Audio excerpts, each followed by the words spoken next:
16. Sudah siang, atas angin telah disingsing terik mentari. Bagi para budak-budak uang tak berseri kini waktunya memanjakan perut kosong yang menjerit meminta dinafkahi. Namun, Alura masih setia berdiri di depan pintu apartemen miliknya sendiri, menatap layar monitor yang menampilkan keadaan di luar, menunggu kapan keluarnya tetangga yang hingga siang begini belum juga tiba. 1 jam Alura menanti, sampai akhirnya dia lekas membuka pintu beriringan dengan pintu milik tetangga depan yang juga terbuka. "Kamu," Marco tersentak dan Alura hanya diam dingin sambil menutup pintunya. Skenarionya seperti itu, Alura sengaja keluar saat ada pergerakan yang terjadi di pintu Marco. Karena dia ingin membuat kesan bahwa mereka tidak sengaja bertemu. Alura terlalu gengsi untuk mengejar lelaki. Sedari dahulu pantang bagi Alura mengemis cinta atau sejenisnya. Tidak perlu tantrum. Alura melangkah ke lift, Marco pun begitu. Bahkan keduanya menunggu di depan lift setelah tak sengaja memencet tombol ke bawah secara bersamaan. "Kita sepakat tidak saling mengenal, jadi jangan coba-coba menyentuh." Alura mengibaskan tangan seolah ingin menghapus jejak Marco yang menempel. Marco hanya menarik ujung bibir. Kemudian melangkah masuk ke dalam lift begitu lift di hadapannya terbuka. Sayangnya, Alura juga melakukan hal yang sama, sehingga dia harus rela mundur setelah keduanya menyangkut di pintu karena tas kamera Alura terlalu besar. Marco lantas masuk, berdiri bersisian dengan suasana hening. Kebetulan lift sepi bahkan hanya mereka berdua yang memakainya. Hening, benar-benar tak ada yang mencoba untuk saling menegur. Sampai di lantai 8, lift terbuka, dan menampilkan si seksi Natalie. Wanita dengan span ketat, jas ala fine dining yang longgar, dipadukan dengan inner yang menampakkan belahan dada besarnya. "Hei, pacar," sapanya antusias. Marco meraih pinggang Natalie lantas mendaratkan kecup di kening wanita itu. "Hei," Alura terpaku tanpa menoleh. Bukankah ini kebetulan yang menyialkan? Marco dan Natalie pasti sudah sepakat untuk berangkat bersama, lantas untuk apa dia di sini? Alura sempat melirik, betapa mesra perilaku Marco pada Natalie rupanya. Bahkan, Natalie tampak menikmati kedekatan itu. Terlihat, dari caranya menatap, agaknya Natalie merasa beruntung. "Jaketmu tidak dipakai dengan benar, sayang." "Oh ya," Marco sibuk mengerling pada Alura yang agaknya bergemuruh. Yah, tidak sesantai sebelumnya, dan Marco yakin Alura tak suka melihatnya bersama Natalie. "Aku betul kan?" Natalie merapikan penutup kepala di jaket jeans milik Marco. Sedikit ia menyapu dada bidangnya. Makin ganteng pacar berondongku." "Terima kasih, Tante." Alura, lebih menyebalkannya lagi, Natalie baru jika di sampingnya juga ada sahabat yang selama ini menjadi teman curahan hatinya. "Sejak kapan kamu di sini?" "Barusan, pakai ajian ngali rogo." Marco menjawab, dan Natalie tertawa. "Apa itu?" "Ilmu menghilang dari kenyataan." Alura tak menggubris lawakan tak lucu itu, nyatanya dia amat sangat sebal dengan Marco. Bisa-bisanya meledek di depannya bahkan bersama Natalie. "Kau cantik hari ini, sayang." Natalie baru melihat, ada make up tipis-tipis di wajah Alura yang padahal sebelumnya selalu tak acuh dengan penampilan. "Oh ya, baby." Natalie lantas menatap Marco dan memperkenalkan Alura. "Ini temanku dari Indonesia juga. Namanya Alura." "Nama yang cantik." Alura melirik si pemuji, bukankah sangat sialan? Seseorang yang sudah sering mencumbunya pura-pura tidak pernah mengenalnya sama sekali. "Tidak usah dikenalkan, kau akan menyesal kalau dia berpaling." Alura menegur Natalie yang tertawa kemudian. Natalie bergelayut pada Marco. "Kamu mau sama temanku yang rata ini, sayang?" Alura mendelik, lalu menamparkan lengan Natalie yang terkikik. "Aku hanya bercanda sayang, ya Tuhan. Tapi memang benar kau terlalu rata, itulah makanya Noel selingkuh." "Oh, jadi gimana sama suamimu?" Alura menyerang balik, dan Natalie terdiam. "Yah, dia ini ikut ke dalam himpunan wanita cantik dan sukses yang diselingkuhi. Alura sempat melirik Marco yang rupanya masih diam dingin. Bahkan, hingga keluar dari lift, Marco belum juga menegur atau sejenisnya. Diam, benar-benar diam. Hai, sayang. Emmanuelson merentangkan kedua tangannya di depan lobi. Kemarin dia mendapatkan kecupan kecil dari Alura, maka untuk hari ini Emmanuelson datang kembali. Alura meraih tangan Emanuele, mereka berjalan beriringan. Natalie bersama Marco dan Alura bersama Emmanuelson. Impas. Namun, tidak berlanjut setelah kedua pasangan palsu itu berpisah. Alura lekas menepis tangan Emmanuelson, begitu pula dengan Marco yang menepikan Natalie. Emmanuelson sempat mengernyit, lalu menarik lengan mantannya. Kamu kenapa? Kita nggak bisa sama-sama lagi, Noel. Aku yakin hubungan kita ini salah. Kamu sudah punya istri, ingat istrimu di Indonesia. Lalu bagaimana dengan kita? Kita akhiri semuanya. Jangan lagi ada kata sahabat atau apapun. Aku bukan Silviana yang mau berhubungan dengan pria beristri. Alura, kekeh Noel. Aku lelah meyakinkanmu, Noel. Alura baru akan pergi, dan sejumlah paparazzi bersama kameranya mengiringi langkah Silviana. Yah, perempuan itu datang bersama para penayang berita gosip. Heh, pelakor, jalan kamu, sundal, perempuan gatal, umpatnya. Alura menganga mendapatkan siraman air cabai di tubuhnya. Silviana, pekik Noel. Marco yang belum jauh, dia sempat melirik, dan segera berlari mendatangi. Alura, Natalie juga sok, wanita itu lekas berlari menuju sahabatnya yang dikeroyok media. Silviana berkoar-koar, kalian lihat, pelakor ini berkeliaran di sekitaran suamiku. Lihat, dia bahkan tinggal di sini karena suamiku yang memberikan fasilitasnya. Tudingnya, Sylvia, Emmanuelson memekik. Sungguh, ini di luar prediksinya, di mana Silviana akan dengan tidak malunya melibatkan media ke dalam rumah tangganya. Are you okay? Marco meraih Alura, ia merebut botol minum milik seseorang kemudian membasuh air cabai yang memenuhi dada Alura. Pedas semuanya. Alura ingin menangis, ini bukan tentang sakitnya, tapi malunya. Setelah ini, dia yang selama ini menutup diri dari media sosial, akan viral oleh ulah mantan pelakor. Marco sampai menyuruh Alura membuka blus Alura, menyiramkan air, lalu menyapu dengan tisu dan sapu tangan sebelum dia memberikan jaket jeans berhoodie miliknya. Dasar jalang, teriak jalang. Natalie tak terima Alura diperlakukan seperti itu. Natalie juga korban lelaki peselingkuh, dia berteriak tepat di depan kamera. Bahkan meraih geram rambut Silviana untuk dihadapkan pada kamera. Kalian mau tahu wajah asli pelakor? Lihat baik-baik sundal ini. Dia yang merebut Noel dari temanku, dan sekarang kalian akan memberitakan hal yang sebaliknya, begitu. Sudah Natalie. Seseorang dengan pakaian rapi ala direksi, meraih lengan Natalie untuk ditepikan ke sebuah mobil. Jangan membuatku malu di depan banyak kameraman. Apa? Natalie sedang membela temannya, tapi Rahardian datang menegur. Apalagi, ada jalan di sisi suaminya, dia kacau. Kamu juga mau bela makhluk sejenis pelakor? Apa kamu juga mau pakai jasa Silviana buat hisap punya kamu? Teriaknya. Diam kamu, sentak Rahardian, kita pergi. Alura lekas meraih lengan Natalie, kemudian pergi dari tempat keramaian terkutuk ini. Tinggalkan segala hiruk-pikuk yang menyedihkan. Emmanuelson bersama Sylvia yang juga sedang kacau dengan media. Sementara Rahardian bersama kekasihnya, menepi, di restoran yang tidak jauh dari apartemen.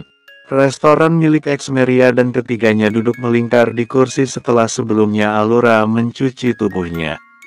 SSSTT, Marco iba melihat tangisan diam Natalie. Dia rangkul wanita itu dengan penuh perlindungan. Tante nggak boleh sedih. Dia bawa pacar di depan istrinya. Dan dia bilang jangan membuatnya malu. Yang sabar, sayang. Alura yang kali ini memeluk Natalie. Dunia ini diciptakan untuk lelaki kurang ajar seperti suamimu. Bersambung. 17. Loh, sedari tadi Natalie baru sadar jika Marco dan Alura saling mengenal. Bahkan tampak akrab, terkesan tidak canggung sama sekali. Kalian saling kenal. Alura juga baru ngeh, ternyata mereka sudah saling bicara seperti biasa. Tidak menunjukkan jika mereka tidak saling kenal. Hal yang seharusnya dilakukan Marco dan Alura, sesuai kesepakatan. Nyatanya, tidak bisa mereka melalui pengasingan di mana mereka berdua saling berdekatan. Kemarin saat belum bertemu kembali, Alura merasa mudah, tidak dengan saat ini. Di mana dia juga tak bisa tak acuh pada Marco.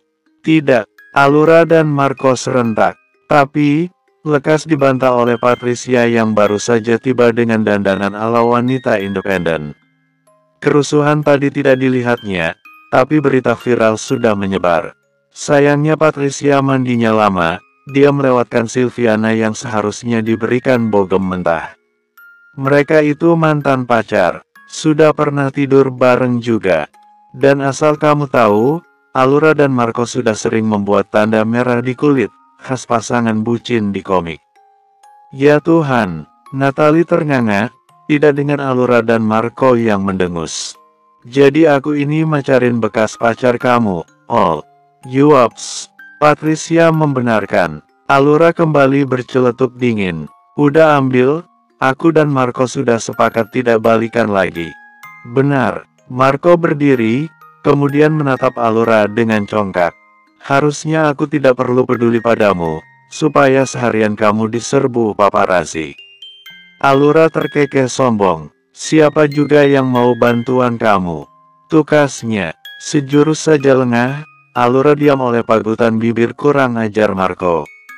Tak sedikit yang memindai pergulatan lidah mereka. Bahkan, Patricia dan Natalie dibuat tak berkedip. Si Marco tunjuk Alura setelah melepaskan ciumannya. Dia tidak butuh bantuanku, tapi diam saat aku cium. Marco lantas pergi meninggalkan tiga wanita yang mengaku sebagai seorang independen tetapi di hatinya selalu kesepian.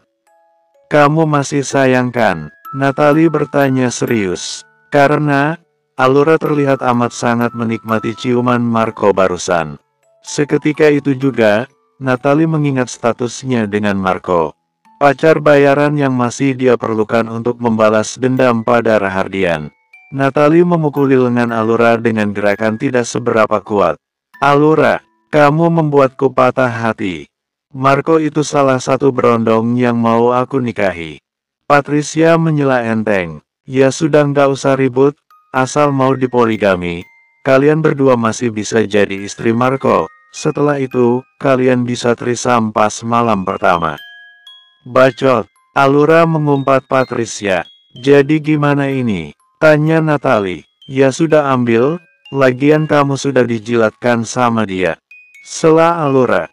Jilat, Natalie ternganga. Dia bilang begitu. Timpal Alura. Natalie terkekeh menyebalkan. Boro-boro dijilat. Aku ajak ciuman bibir aja dia nolak. Serius? Patricia menyela. Ya seriuslah. Terus ngapain kamu bayar mahal? Dia bilang, dia bisa bantu buat bikin Rahardian miskin. Jawab Patricia. Sekelas koki biasa, bisa bikin Rahardian miskin. Kamu yakin gak ditipu? Patricia kembali mengingatkan sahabatnya. Nggak yakin sih. Natalie pun tidak berharap banyak dari ucapan Marco. Akan tetapi, dia memang perlu Marco. Ya, sekedar untuk bukti bahwa dia bisa mencari yang lebih dari suaminya. Di lain pihak, dia juga tertarik. Aku kesemsem sama muka Marco aja sebenarnya. Ya ampun, Alura mendengus. Gimana ciuman Marco? Natalie memelas menatap bibir Alura. Bahkan meraih dagu Alura untuk diciumnya. Boleh aku cicip? Apa sih? Tepis Alura.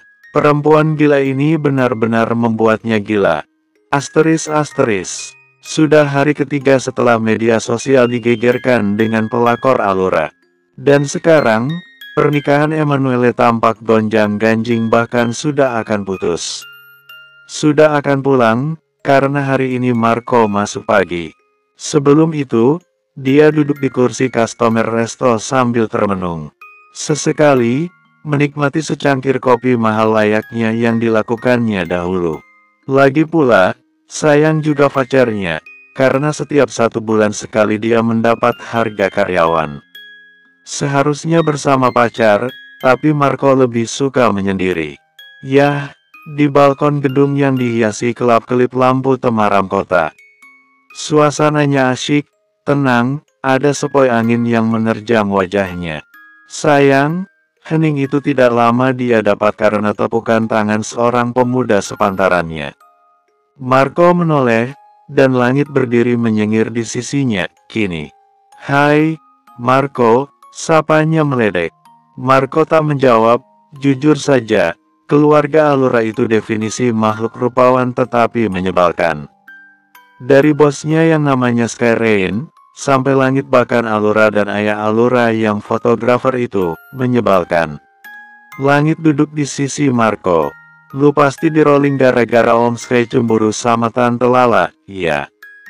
"Dah tahu, terasi, basi." Dingin Marco. "Gimana kuliahnya?" "B aja. Tidak ada yang spesial." Marco hanya melewati banyak sekali tugas.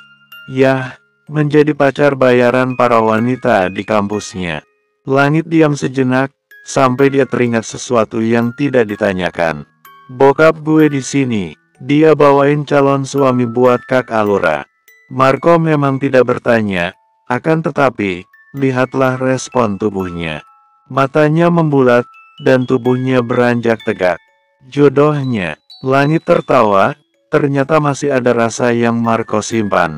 Kasihan juga anak kucing yang modal dengkul ini. Yah, tidak cocok dengan Allura bukan berarti langit tidak iba.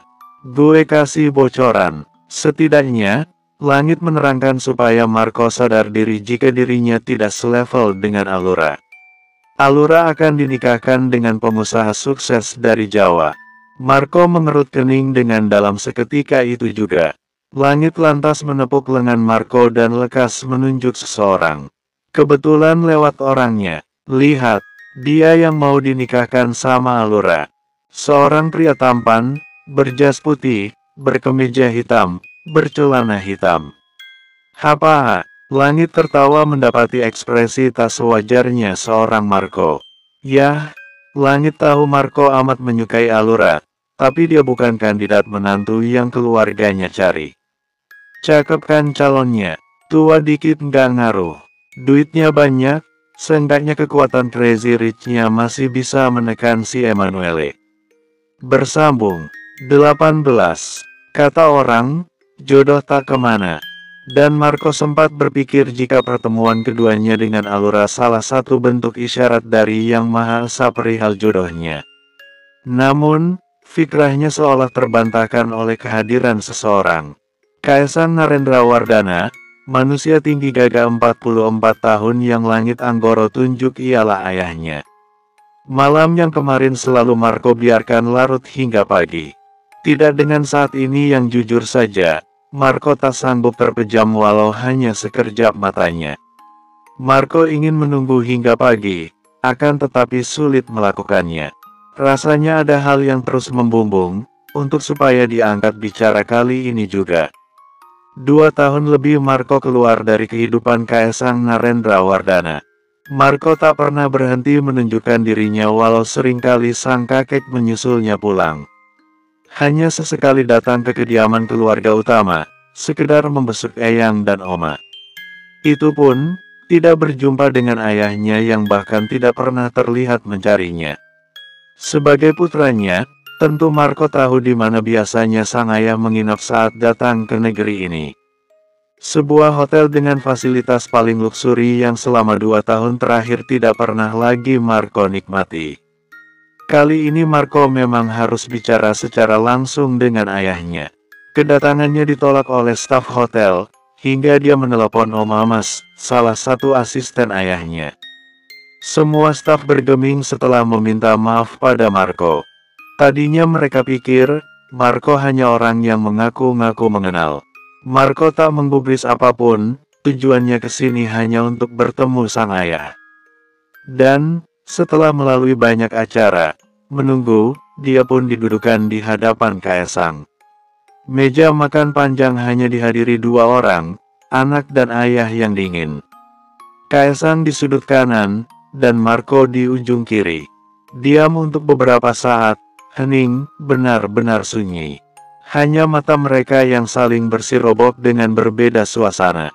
Marco begitu rindu, mungkin sebaliknya pun seperti itu.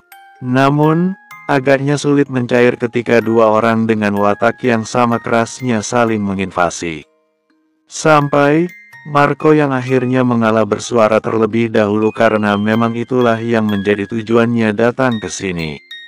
Marco dengar, papi mau menikah. Jujur, Marco malu menanyakan ini, tapi dia perlu memastikannya lagi. Dan tak ada suara yang Kaesang keluarkan kecuali gerakan berdirinya lantas memacu langkah. Batalkan, namun Marco segera bicara, sebelum orang itu berlalu. Marco nggak mau punya ibu tiri. Ketusnya seraya berdiri. Harusnya kamu berpikir itu saat kamu membunuh istriku, Marco. Kaesang berhasil menjatuhkan sebutir sesal yang tiba-tiba tergelincir dari mata Marco. Kamu tahu Laluna tidak tergantikan, bukan? Lirihnya lagi. Marco diam, tak ada yang bisa dia ucap detik ini. Dia tahu dia salah. Bohong jika dia sudah memaafkan kesalahannya dulu. Nyatanya Marco pun mengutuk keras dirinya. Namun, apakah hidup harus berakhir setelah kehilangan? Bukankah ada yang lebih maha hak atas hidupnya? Selama yang memilikinya masih belum menutup nafasnya, Marco tidak akan pernah menyerah. Lalu kenapa harus ada pernikahan kedua? It's about business. Kaesang mengedik bahunya enteng. Yah, penyatuan ini akan membuat tendernya lancar, lalu kenapa tidak? Apa semiskin itukah Kaesang Narendra sampai harus menikah dengan embel-embel bisnis di dalamnya? Tukas Marco. Kaesang diam, mengoreksi tampilan rupa putranya. Sejauh dia memandang, Marco tidak terlihat seperti anak yang dibuang. Pakaian mahal, sepatu mahal, wajah tampan yang cukup terawat. Marco bahkan lebih hebat darinya saat dia masih muda dahulu. Sayangnya, kebanggaan itu tidak sama setelah anak ini merenggut nyawa istri kesayangannya. Andai istrinya masih hidup, tidak akan pernah Kaesang memberikan ibu tiri bagi anak bodoh ini. Marco tahu Marco anak pembawa sial, tapi wanita yang akan papi nikahi, Allura pernah tidur satu kamar dengan putramu. Sekilas Marco terkekeh miring. Tidak mungkin kan kita berbagi liur dari wanita yang sama. Satu tamparan mendarat di pipi kiri Marco seketika itu juga. Jadi masih begini kualitasmu di luar rumah? Hah? Bentaknya. Marco menunduk. Sungguh, dia telah menyakiti hati seorang ayah. Menjadi pria yang hanya pandai bersenang-senang soal wanita dan berakhir dibuang, itulah Marco. Nyatanya hidup tanpa dukungan ayah dan ibu itu berat, Pi. Marco terdiam sejenak untuk membangkitkan rasa beraninya. Mem, tidak, ralatnya kemudian. Romo, Kaesang, Narendra, Wardana yang terhormat, tambahnya kemudian. Marco tidak lupa jika Kaesang sudah bukan papi yang dulu memamerkan ketampanan masa kecilnya di hadapan para kolega. Mereka sudah bukan lagi anak dan ayah layaknya 4 tahun lalu. Bahkan, Marco seperti tak pantas meminta sesuatu dari seorang Kaesang. Biarkan aku istirahat. Lihatlah caranya menjentikkan jari dan memanggil para pengawal. Bahkan, Marco diapit 2 bodyguard untuk diseret keluar. Marco meronta-ronta. Aku belum selesai bicara, Kaesang. Aku masih belum puas bicara. Jangan pernah menikah lagi, aku tidak sudi punya ibu tiri, apalagi Allura. Dengar Kaes, teriakan Marco menggaung, tetapi sayangnya ia hanya mendapatkan respon dingin dan hening dari seorang Kaesang.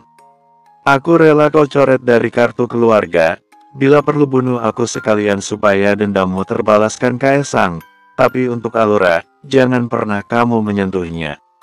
Marco bersambung. 19. Di kursi makan, Alura termenung menatap gelas tinggi kosong di depannya. Sore tadi, Papi Esa memintanya berkenalan dengan seorang pria matang lagi kaya. Kandidat yang dianjurkan oleh keluarganya, selalu yang memiliki kekayaan. Padahal, lihat bagaimana Emanuele mendua karena kaya. Seakan itu tidak dijadikan sebagai pelajaran berharga bagi mereka. Now, karena proyek besar grup yang berdiri di belakang keluarga besarnya, Alura harus bersatu dengan pria yang mengikuti kualifikasi tender. Konsorsium mereka harus berjalan dengan baik. Bahkan jika harus menyerahkan tumbal, maka perjodohan pun dianggap sah. Alura tak menyangka saja, keluarganya akan tega memintanya menikah dengan seseorang yang tidak pernah dia kenal sebelumnya. Ting, bel berdenting. Alura menoleh refleks ke arah pintu yang tertutup. Wanita berpiyama pendek dengan bahan beludru merah maron tersebut segera memeriksa siapa yang datang dengan melongok layar monitor. Marco mondar-mandir di depan sana, yang itu membuat Alura tak perlu berpikir panjang untuk memutar kenop pintunya. Marco baru saja akan membuka mulut untuk bertanya. Marco sudah lebih dulu mendekapnya, kemudian gelap. Tak ada yang Alura ingat, hingga Alura membuka kembali matanya. Dan, berjingkrak ketika saja terbangun di tempat yang asing. Marco, yah, Marco berdiri di sisi jendela yang menampilkan pemandangan laut lepas dan sudah cukup terang benderang. Alura menatap ke samping kanan, kemudian samping kiri. Ternyata tidak salah lagi, dia memang sedang berada di sebuah kapal. Bukan pesiar agaknya. Entahlah, yang pasti, kamar ini terlalu sempit untuk dikatakan kamar VVIP kapal pesiar. Marco melirik, lalu lekas mendekati wajah bingungnya. Kamu culik aku, Marco. Sejenak Alura mengingat ulang bagaimana ia membuka pintu apartemen dan sempat mendelik, saat Marco membekapnya dengan sapu tangan, meronta, sebelum lunglai di pelukan Marco. Aku dengar kau akan menikah. Alura meredup matanya, benar, dia jadi ingat jika sebelumnya ia juga memikirkan hal itu hingga tak bisa tidur semalaman suntuk. Kamu tahu dari mana? Aku tahu semua tentangmu. Alura kembali meredum, ya Tuhan, kenapa setiap ucapan dan tindakan berondong ini begitu menyentuh sekali? Kalau begini terus, bagaimana caranya untuk tidak tersipu? Kamu mau bawa aku kemana? Kemana saja? Asal hanya akan ada kita berdua. Aku akan tunjukkan bagaimana aku menafkahimu. Supaya kamu tahu, aku bisa bertanggung jawab atas dirimu. Alura diam menatap genggaman tangan Marco yang lalu diciumnya. Dahulu, Noel pun berlaku demikian. Inilah sebabnya Alura tidak terlalu memiliki niat untuk tersanjung, karena watak lelaki bisa berkhianat kapan saja. Namun, bila dipikir kembali, dia memang perlu pergi jauh-jauh dari keluarganya. Yah, setidaknya sampai Papi Esa sadar jika Alura Bahtiar tidak perlu menikahi pria kaya berkebangsaan Jawa Tengah. Marco menatap berdirinya Alura hingga wanita itu berakhir ke sisi geladak. Menatap indahnya laut lepas sambil menikmati deburan angin kencang menyapu wajahnya. Marco tersenyum tipis. Indahnya lautan masih kalah indah dengan wajah cantik Alura ternyata. Lihatlah, mungkin awan pun insecure melihat pejaman mata Alura. Alura terkekeh lalu menatap Marco yang masih terpaku padanya. Terima kasih, ya, sudah membawaku jalan-jalan ke sini. Tapi ngomong-ngomong, bagaimana caramu membawaku tanpa satu pun identitas? Marco tergelak pelan, sebenarnya ini juga tidak mudah. Walau tidak sulit juga untuk dilakukannya, yang jelas tanpa Natalie, Marco tidak akan pernah bisa melalui malam tadi. Bagi Marco, jika kemarin Marco diam saja, kali ini, apapun alasannya, tidak akan pernah Marco biarkan Alura menjadi ibu tirinya. Di negara ini, hanya Natalie yang bisa Marco mintai pertolongan. Dan, setelah cukup mendengar penjelasan Marco, Natalie setuju untuk menculik sahabatnya sendiri.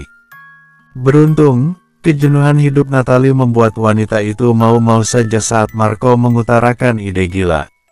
Ah, Di balik perselingkuhan yang dilakukan Rahardian, tersimpan hikmah untuk Marco juga rupanya. Dini hari tadi, mereka datangi Allura, dan pergi membawanya dengan taksi rahasia yang tidak bisa dilacak. Natalie mengusulkan untuk pergi dengan menyelundup ke kapal barang. Ada banyak teman Natalie, salah satunya mafia-mafia kelas kakap. Natalie rasa, di saat seperti inilah akhirnya dia tidak begitu menyesali pergaulan bebasnya. Wanita itu bahkan begitu disambut oleh beberapa orang yang lantas memberikan ciuman di bibir. Persetan dengan itu, Marco hanya fokus pada Allura yang dia gendong memasuki kapal. Kapal kargo yang tentu saja di dalamnya banyak sekali peti kemas. Yang menjadi epik adalah, mereka hanya langsung masuk tanpa memberikan paspor atau semacamnya. "Kau suka dengan perjalanan kita?" tanya Marco, dan Allura tersenyum mengangguk. "Kau sendiri bagaimana? Memangnya kau tidak takut dibunuh keluargaku? Kuharap, kau tidak lupa kalau aku ini cucu Rega Rein." Marco tergelak meremehkan. "Aku sudah pernah kehilangan wanita. Dan itu amat sangat menyakitkan. Aku serius, Allura. Dari apapun di dunia ini, aku lebih takut menyesali kehilangan wanita tercintaku." "Kau sudah pernah kehilanganku 2 tahun lebih, Marco, dan kamu masih hidup sampai sekarang," sambung Allura. "Yah," bahu Marco mengedik. "Aku masih hidup untuk bisa menemuimu lagi. Sudah berapa gadis yang kau treatment dengan gombalan seperti ini?" Jujur Allura suka, tapi Allura tak lupa siapa Marco ini. "Baru kamu asal kau tahu." "Oh ya," Allura tertawa. "Bagaimana dengan Mina, Rani, Bahar, Sachi, Reina, Sonya, Firda dan Angel di kampusmu? Kau kenal mereka?" Marco sedikit membuka mata yang tidak sengaja terkejut. "Jadi begini Kak Allura, stalker misteriusnya. Aku sering mendengar pencapaianmu saat menjadi kekasih bayaran mereka," akui Allura.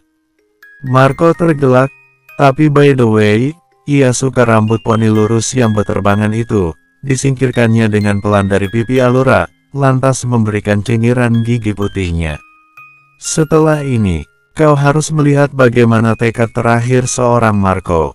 Setidaknya, nikmati saja perjuanganku. Baiklah, aku akan lihat bagaimana nantinya saat kau menghadapi keluargaku. Karena cepat atau lambat, mereka akan menemukan kita, aku yakin itu."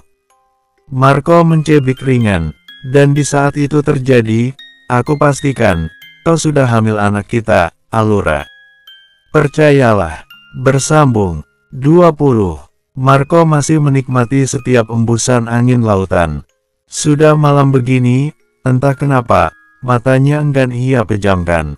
Allura duduk di sisinya, sebelumnya mereka sempat terlibat ciuman panas, sebelum terhenti dingin karena Allura menanyakan wajah cantik yang ada di punggungnya. "Apa dia kekasihmu?" Allura tak memaksa, Allura hanya penasaran, tetapi, Marco begitu sendu saat dia sedikit mencecarnya. "Dia ibuku, dia sudah di surga." Dengan pelan, pada akhirnya Marco bicara. Oh, ternyata ini yang membuat Marco begitu melo. Marco pasti teringat dan rindu pada almarhumah ibunya. Tak bisa dia bayangkan jika dia juga kehilangan salah satu orang tuanya, rasanya tak sanggup dibayangkan. "Maafkan aku, Marco." Allura merengkuh kepala Marco, membenamkan wajah Marco pada dadanya yang damai. "Aku tidak tahu, aku merindukannya." Marco berkata lirih, benar-benar lirih hingga hanya terdengar suara bisikannya saja. "Marco, Allura, ***************************************************************** Closed-circuit television, yang sering disebut ruang kendali pemantauan digemparkan dengan hilangnya Allura. Terdapat di layar, bahkan dengan gamblang, bahwasanya Marco lah yang menculiknya. Sempat juga Marco menatap ke arah kamera pengawas seakan menantang. Kalau hampir semua penjahat memakai topeng untuk tak dikenali, tidak dengan Marco yang justru terang-terangan menunjukkan jari tengahnya. Mahesa lekas meninju meja milik petugas CCTV hingga jebol. Begundal itu. Sayangnya, Umpatan Mahesa mendapatkan respon kilat Kaesang yang kemudian meraih jaket hitam fotografer itu. Apa kau bilang? Ah, ini mungkin berlebihan, tapi ini respon alami seorang ayah saat putranya diumpat oleh orang lain yang tidak pernah ikut-ikutan berkontribusi menyayanginya. Marco kebanggaannya, dari tampan, berani, dan watak tegasnya, Kaesang bangga pada putra yang dilahirkan Laluna. Walau, masih ada dendam yang menyeruak, dan sulit bagi Kaesang kembali memeluk musuhnya. Tetap saja, tak ada yang boleh mengumpat putra hebatnya. Aku tidak suka kata-katamu. Mahesa sempat mengernyit heran sebelum menepikan tangan Kaesang dengan menepis kasar hingga melangkah mundur. Kaesang tercenung sejenak. Agaknya ia lupa, bahwasanya keluarga Allura memang belum tahu jika Marco putranya. Dia sempat kesal tak terima karena Marco dikatakan begundal. Yang padahal wajar saja andai Mahesa mengumpat sekasar itu. Lagi pula ayah mana yang terima jika putrinya diculik secara terang-terangan. Apalagi, Marco seolah menantang untuk diumpat. Andaikan saja putri kembarnya diculik lelaki yang tidak punya etika seperti Marco pun, mungkin Kaesang akan lebih murka daripada sekedar mengumpat. Maafkan aku, Kaesang kelepasan. Mahesa tak terlalu mempermasalahkan hal itu, dia maklum jika Kaesang marah. Nyatanya Allura diculik lelaki lain yang padahal sudah sepakat akan dijodohkan dengan salah satu keluarga Crazy Rich tersebut. Aku harus tahu kemana Marco bawa Allura pergi. Aku harus hubungi adik iparku. Pria itu bertolak dari hadapan Kaesang. Mahesa memiliki koneksi terbaik karena adik iparnya hacker terbaik. Siapa yang bisa lepas dari keluarganya?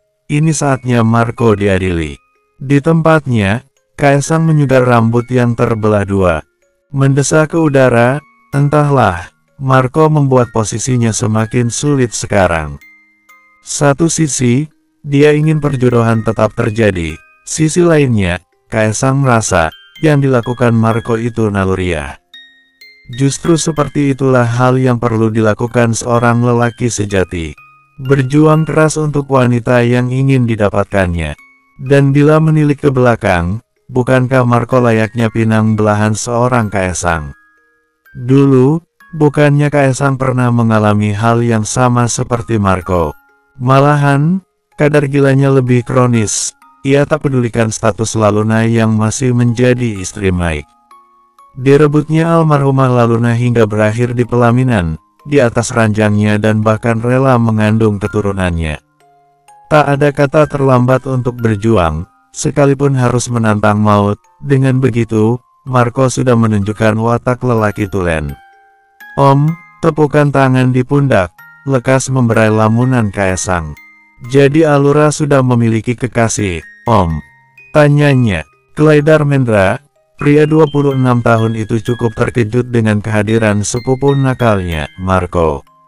Jujur saja, awalnya dia mau menerima perjodohan yang disiapkan oleh Kaesang karena melihat kecantikan Allura. Namun, begitu diselidiki lebih dalam, Allura sudah berhubungan dengan Marco sepupu yang selalu membuat huru-hara di keluarga ibunya.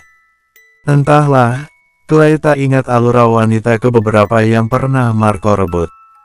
Jelasnya, Marco selalu menang jika urusan wanita.